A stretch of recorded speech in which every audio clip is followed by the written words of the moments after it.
ఓం శ్రీమాత్రే నమః. నమస్తే అండి, ఎలా ఉన్నారండి? అంతా బాగున్నారా? నేను కూడా బాగున్నానండి. ఈరోజైతే పప్పు టమాటా చేసే విధానం ఎలా చేశాను అనుకుంటున్నారు కదా. ఏముందండి, ఒక 100 గ్రాముల పప్పు చిట్టి మట్టి దాకలో వేసాను. చక్కగా కడిగేసి తగినన్ని నీళ్ళు వేసాను. పప్పులో ఉడికిందండి. ఉడికిన తర్వాత 3 టమాటా పళ్ళు కట్ చేసి వేసాను. అలానే 2 పచ్చిమిర్చి కూడా కట్ చేసి వేసానండి. తర్వాత అవి ఉడికిన తర్వాత ఉప్పు పసుపు వేసాను. అవి ఉడికిన తర్వాత ఇలాగా తయారయ్యింది. అప్పుడు ఏం చేశాను అనుకుంటున్నారు కదా, చక్కగా కళాయిలో నూనె వేసానా, ఈ 5 అప్పడాలు వేపేసానా. అవి తీసేసిన తర్వాత 1 స్పూను నూనె ఉంచి కళాయిలో ఆవాలు, జీలకర్ర, వెల్లుల్లిపాయలు, ఎండుమిర్చి వేసానా. అది వేగిన తర్వాత కరివేపాకు వేసానా, పోపు తిరగబాత పోసుకున్నానండి. ఇంతే. చక్కగా పప్పు వేసుకుని అప్పడాలు నంచుకుని ఏమి అంటే తినేద్దామా మరి. చక్కగా మరి పప్పు వండిన రోజు పిల్లలు కానీ పెద్దవాళ్ళు కానీ చాలా ఇష్టంగా తింటారు కదా. చాలా ఆరోగ్యం కదా. మాకు పక్కనే స్కూల్ అండి. పిల్లలతో చాలా అలకిడిగా ఉంటుంది.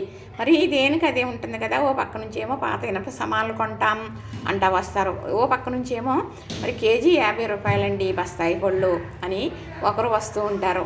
మేమైతే మా ఇంటి చుట్టూ 4 రోడ్లు మధ్యలో ఇల్లు ఉంటుంది అన్నమాట. అటు రోడ్డు ఇటు రోడ్డు చక్కగా మధ్యలో ఇల్లు ఉంటుంది. అటేపు నుంచి ఇటేపు నుంచి కూడా వస్తూ ఉంటారు. మరి 6 జీవన ఆధారం కదండి. మరి ఇది తప్పదు. ఆ మాటలు పడిపోతాయేమో అని నాకు యాప్ చేస్తూ ఉంటానన్నమాట. పప్పు టమాటా చేశానండి. చిట్టి మట్టి దాకా చూసారా, చిలకలాగా ఉంది కదా. మా అక్క కొన్నదండి నా కోసం. 2 దాకలు కొన్నదన్నమాట. నువ్వు వంటలు చేసుకుంటావు కదా, నీకు ఇంత ముందు కొని ఇచ్చేదాన్ని కదా, మళ్ళీ కొన్నాను అని చక్కగా మరి ఒక చీరలో చుట్టి బ్యాగులో పెట్టి ఇచ్చింది. తెచ్చుకున్నాను. మరి అప్పటి నుంచి చిట్టి మట్టి దాకలు వాడుకుంటున్నానండి. ఎంత రేట్ అనుకుంటున్నారా? మరి మా అక్క ఇంటి దగ్గర తయారు చేస్తారనమాట. అక్క చెప్తుంది, ఈ సైజు దాకలు తీసుకురండి, ఈ సైజు కుండలు తీసుకురండి అని. అందుకు వాళ్ళు తెచ్చిస్తారన్నమాట. చాలా బాగుంటాయండి. నెంబర్ 1 అన్నమాట. ఇంకా ఇది అంత బాగుంటుంది. ఇందులో కుక్కు కూడా బాగా అవుతుంది. మంచిగా ఇది ఆరోగ్యం అనమాట. అది నెంబర్ 1 మట్టు కూడా ఉండాలండి. మరి అందుకు అంటే నాకు తెలుసు కాబట్టి, పూర్వం నుంచి వాడేవాళ్ళం కాబట్టి. మా అత్తోరింటికి వచ్చిన తర్వాత కూడా కుండలో అన్నం వండి వాచేదాన్నండి. నేను ఏదో గొప్పగా బ్రతికానండి, మేము ఇలాగండి అని చెప్పుకున్నాను అనుకోండి, గొప్పలు గోసి పెట్టుకోనాకే పనికొస్తాయి. ఎందుకు పనిచేయవు. కష్టం చెప్పుకుంటే అర్థం అవుతుంది ఎవరికైనా సరే. కష్టం విలువ తెలివి చెప్పాలండి ఎవరికన్నా. ఇంట్లో పిల్లలు అంటారా వినరు, బయట వారు అంటారా వింటారు. చెప్పాలి. అదేనండి నా ఒక్క మరి అభిప్రాయం. మాదైతే మా నాన్నగారిది ఇప్పుడు బియ్యం వ్యాపారం. మరి మా నాన్నగారు వ్యాపారం మొదలుపెట్టి చేస్తూ ఉంటే ఇంటిళ్ళ పాతి పని చేస్తేనే ఆ ఇప్పుడు బియ్యం అనేది రెడీ అవుతాయి. ధాన్యం నానబెట్టాలి. ఆ ధాన్యం నానిన ధాన్యం మరనాడు ఉడకబెట్టాలి. ఉడకబెట్టిన ధాన్యం ఎండబోయాలి. ఎండపోసాక కాళ్ళతో దున్నాలి. ఆ ధాన్యం అంతా మోసుకెళ్ళి కళ్ళాల్లో పోయాలి. కాళ్ళతో దున్నాలి. ఎండే వరకు జాగ్రత్తగా చూసుకోవాలి. ఎండేగా సంచుల్లోకి ఎత్తాలి. మిల్లుకి పట్టుకెళ్ళాలి. మిల్లు ఆడించాలి.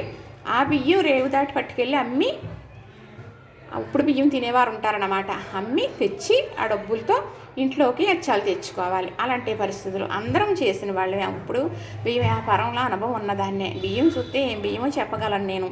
అప్పుడు ధాన్యం పేర్లు చాలా రకాలుగా ఉండేదన్నమాట. పాల్గొన, హక్కుళ్ళ, మైసూరు, మరేమో కృష్ణాలో, తర్వాత స్వర్ణ, ఇంకా కృష్ణ పాదాలు అయ్యే ఉండేయండి. చాలా రకాలు ఉంటాయి ధాన్యంలో. కాకపోతే పాల్గొన అనేది పెద్ద గింజ, వడ్ల గింజ పొడుగ్గా ఉండేది అనమాట. అది కొంచెం రేటు తక్కువ అప్పట్లో. మైసూరు అంటే ఇప్పుడు గిత్త మైసూరు కొనుక్కుంటున్నాం కదా మనం, అది మైసూరు అంటే చిన్న బియ్యం అనమాట. అది రేటు ఎక్కువ. అప్పుడు రేటు ఎక్కువే, ఇప్పుడు రేటు ఎక్కువే. అప్పుడైతే వాయిలు అవ్విది ఉడకేసి మాత్రమే అమ్మటం జరిగేదనమాట. కష్టం పడ్డామండి, కష్టం పడ్డవాళ్ళమే. తర్వాత ఇప్పుడు ఒక కాపురం అనేది వచ్చేటప్పటికి సుఖం ఉంది, కష్టం ఉంది. మేము కుప్పల మీద కూర్చొని ఉన్నామండి, మేము చాలా గొప్పవారం అండి అని లోపల బాధను దాచుకుని పైకి చెప్పుకుంటే కడుపు నిండదండి. ఉన్నది చెప్పుకుంటే కొంచెం భారం దిగుతుందని నేను అంటాను. ఇది చూపిస్తా అవి చెప్తున్నారా అనుకుంటారేమో. అవకాశం దొరికినప్పుడు తప్పకుండా చెప్పాలండి. ఈ అప్పడాలు 5 అండి. ప్యాకెట్కి 5 ఉన్నాయి. 5 అప్పడాల ప్యాకెట్టు ఎంత అనుకుంటున్నారు? 5 రూపాయలంట ప్యాకెట్. మీకు చూపిస్తానండి. ఇదిగోనండి, ప్యాకెట్కి ఇవ్వచ్చు. మరి అంటే ఒక పల్లెటూరు, ఆ పల్లెటూరు వెళ్తే అక్కడ భోజనాలు పెట్టారు. అప్పడాలు చెప్తే చాలా బాగున్నాయి అన్నానని మా వదిన మళ్ళా గబగబా 50 రూపాయలు పెట్టి రప్పించారు కొట్టు దగ్గర నుంచి. అయితే పల్లెటూరు అన్నమాట అండి. చక్కగా పల్లెటూరులో మరి కొట్టు దగ్గర అమ్ముతున్నారంటే మాకే దొరకవు అనుకున్నాను. 5 రూపాయలకి ఏమొస్తుందండి. ఇది ఒక ప్యాకెట్ అన్నమాట. ఈ ప్యాకెట్ ఒకటి ఏపీ సింపి వేపాను. ఇది చూపించాలన్నదే నా ఒక్క లక్ష్యం అన్నమాట. చూసారు కదా, నచ్చింది కదా, లైక్ చేయండి, షేర్ చేయండి, సబ్స్క్రైబ్ కూడా చేసేయండి.